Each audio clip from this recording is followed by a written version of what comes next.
Timbog ang isang tricycle driver matapos mabisto ang isang hinihinalang shabu na isiniksik nito sa daladalang gulay na tangkasa ng ipupuslit sa loob ng pasilidad ng Bureau of Jail Management and Penology sa Ilagan City.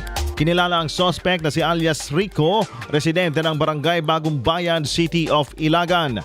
Batay sa investigasyon, nagtungo ang suspect sa BJMP facility upang sana ay dalawin ng isang inmate kung saan dala nito ang gulay, partikular na ang Chinese cabbage na nakalagay sa isang puting sando bag.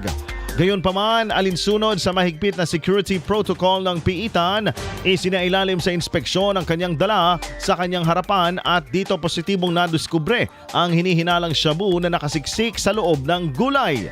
Agad na humingi ng tulong ang mga jail personnel sa Ilagan City Component Police Station para sa agarang pag-aresto sa suspect sa isinagawang paghalughog na kumpiska ang ilang ebidensya kabilang ang isang heat shield transparent plastic sachet na may laman ng hinihinalang shabu, isa pang sachet na nahahati sa 3 seksyon na may kaparehong laman at ang motorsiklo ng suspect.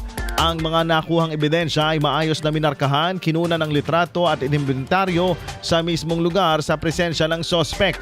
Ayon kay Police Colonel Manuel Bringas, Provincial Director ng IPPO, ipinapakita ng insidenteng ito ang pagiging mahigpit at mapagmatsyag ng mga otoridad laban sa anumang tangkang pagpasok ng ilegal na droga sa mga pasilidad ng pamahalaan.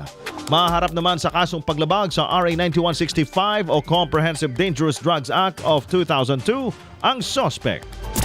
IFM News.